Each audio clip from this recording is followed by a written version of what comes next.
Good morning, everyone. Thank you for coming out this morning and joining us as we discuss the clean car standards here in beautiful Greenville, South Carolina. We would like to make an appeal to everyone listening to educate yourselves, to get out, to learn more, and to talk to your legislators about what we can do to make sure that the clean car standards stay intact. I am Shaquilla Stuckey James, a native of Camden, South Carolina. I now reside here in Simpsonville, in the beautiful upstate of Greenville, South Carolina. I am the regional field manager for Mom's Clean Air Force, an organization made up of parents fighting to protect our children's health from pollution that is fueling climate change and harming our children. I'm here today on behalf of more than 1 million parents from across the country to speak out in opposition to any attempt by the EPA Administrator Scott Pruitt to roll back important vehicle fuel economy and carbon pollution standards. In addition to my work with Mom's Clean Air Force, I have 2 other very important full-time jobs. I'm a wife and I'm a mom. My children are ages 13, 10, and soon to be 9, and just kind of keep me in your thoughts as we enter and venture into teenage land here. But seriously, there are some things that I anticipated that would be scary in parenting. And then there are some things that caught me off guard. And a couple of those things that caught me off guard are the reasons that I stand before you today. Growing up in my African American community, I didn't hear any conversations about climate change, toxins, or air pollution. As far as the environment was concerned, all I heard were the words greenhouse effect and recycling, both with no explanation. Neither my friends nor family nor I realized that pollution and environmental injustice had already affected our young lives in a tiny town in beautiful South Carolina. But every year when my town flooded, sometimes twice a year, we would go swim in the local ditch. The water that ran down from the higher elevations in town, which also happened to be the nicer neighborhoods in town, would create puddles of water that we would then go play in. When rashes appeared and people got sick a few days later, it didn't register in my mind. What did register was that either my friends from higher elevations did not get sick, or if they did, a trip to the doctor and to the pharmacy put them back in good health in no time. I'm older now, and I see things a little bit differently. I see those rashes as one form of environmental injustice. If kids in the nicer neighborhoods had gotten those rashes, I think the town's reaction would not have been to just ignore the situation.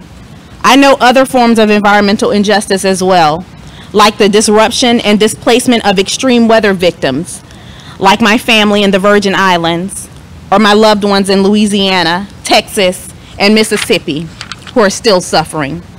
And I saw those things through their eyes. Then there is devastation in places that I know and love, right here in South Carolina, like Beaufort and Charleston and St. Helena Island. Places where the Creole and African American and Gullah culture is so rich that it brings tears to my eyes. I've watched beaches become off limits due to pollution. I've seen entire communities of color become displaced around places that are unaffectionately called the bottom for more reasons than one, that were washed away by flooded waters that were filled with disease and toxic waste, leaving vulnerable people like the elderly and children not only at risk for disease, but homeless and having lost their possessions. And then there's asthma. African Americans have higher rates of asthma compared to other children. The facts are these. African Americans tend to live closer to some of the most harmful pollution sources like coal-fired power plants and major roadways. Here's another fact. African American children are 4.5 times more likely to be hospitalized for asthma, 7 times more likely to die from asthma compared to other children. According to the Joint Center for Political and Economic Studies, African Americans make emergency room visits For asthma-related issues, approximately 350% more than other groups. These are not just statistics to me. My son Jaden, who happens to be the only boy and smack in the middle of two talkative girls, started to show asthmatic symptoms before age 2. Doctors and specialists poked and prodded, thinking it was something different, and were hesitant to officially diagnose him until he was almost 5 years old.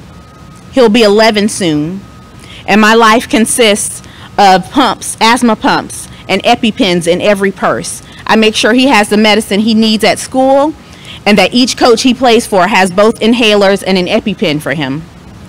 But there are some things that I can't control.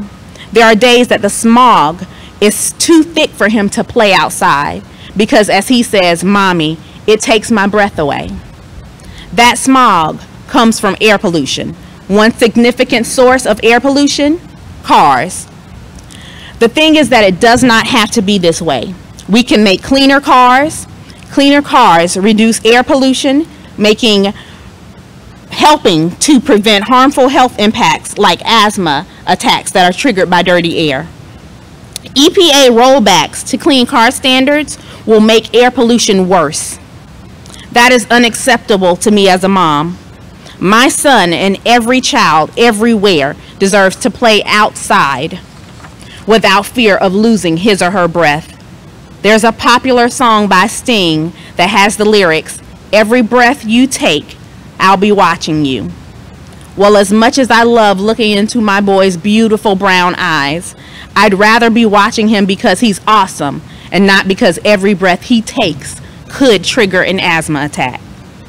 Moms in South Carolina and across the nation want clean air. We want strong standards that reduce air pollution from cars. We should not be rolling back vital health protections for our families. Here in South Carolina, the moms are calling on our senators to protect our children's health by supporting the Environmental Protection Agency and Department of Transportation's clean car standards. Think of our children and please let them play and let them live. At this time, you will hear from Sophie Fennell, a senior and student body president at Greenville Technical Charter High School.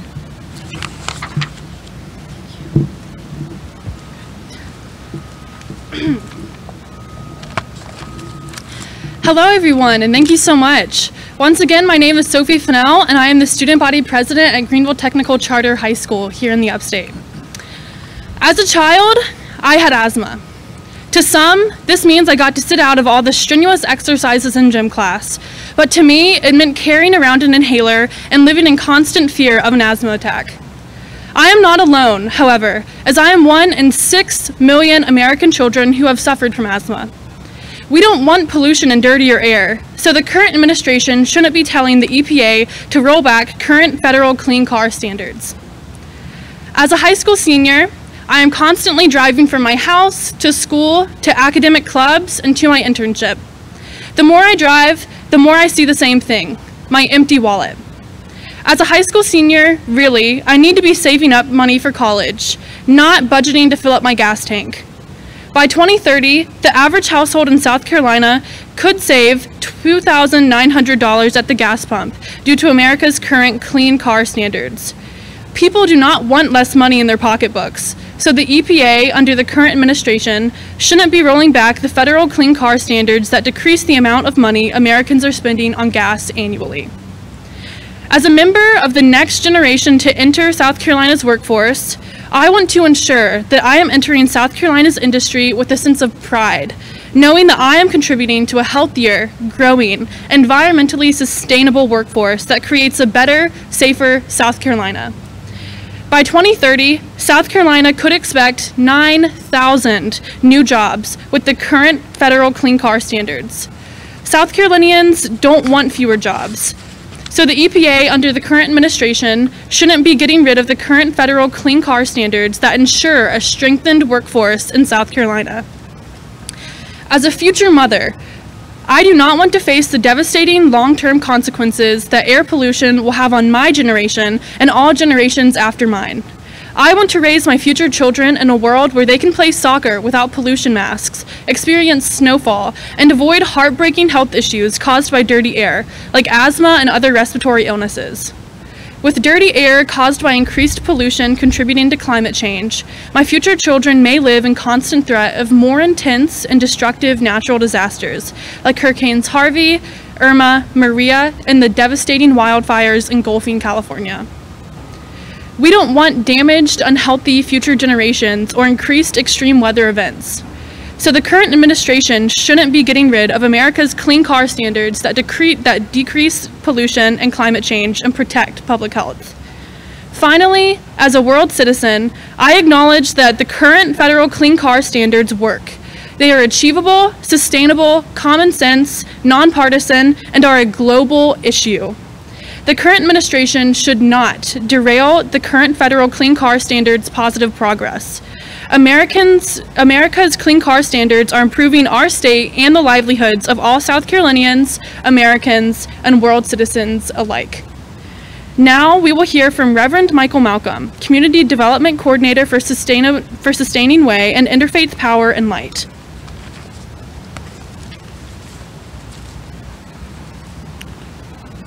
Good morning.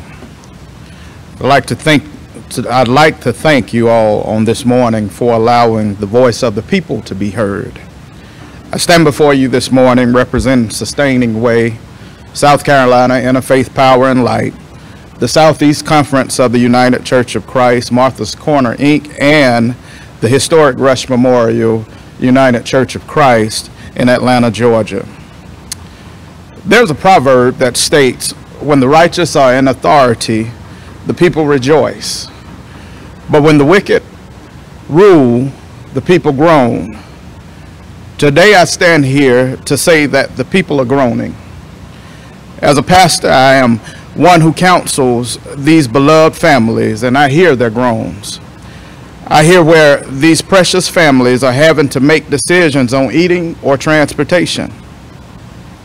I realize that the median income in South Carolina is approximately $8,537 less than the U.S. I also realize that there must be something done to speak to this discrepancy, and rolling back America's clean car standards isn't the answer. It has been reported that the America's clean car standards could save each household approximately $2,900 and could deliver 9,000 new jobs. Although this alone doesn't totally alleviate the 15% poverty that exists in South Carolina, it certainly helps. We have a moral obligation to ensure that our neighbors have an equal chance for economic well-being. If the EPA decides to roll back the current federal clean car standards, it could hurt communities' well-being. Not only does the current federal clean car standards promote public health, but they also help save money at the gas pump. We must seek equitable and environmentally conscious solutions so that we can silence the groans and leave this world better than we have found it. Thank you.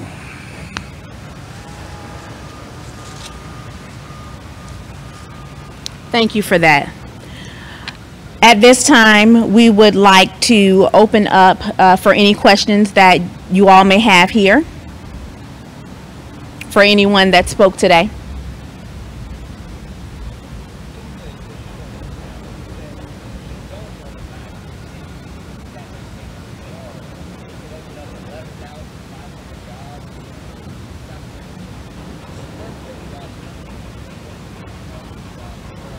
One of you feel the jobs? One of you feel comfortable talking about the jobs? Approximately 9,000 jobs, and the way that they would come is through the innovations of clean car, the clean car plan, and looking at clean energy.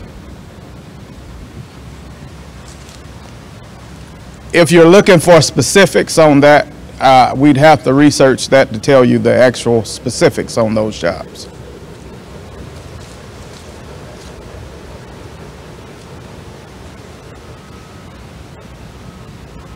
So I think we would see an increase in jobs and, you know, as the Reverend said, in manufacturing of these cars and the parts. And we will also see more money in the pockets of our citizens as far as parents who don't have to spend as much money for their children going to doctor's appointments and gas and fuel.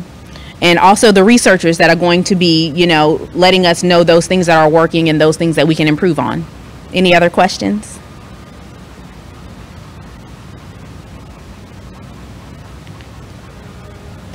We will all be around for a few minutes if any of you have any questions that you would like to ask us specifically. Again, thank you all so very much for joining us on this chilly morning down here by the river, and thank you for listening. Have a good day.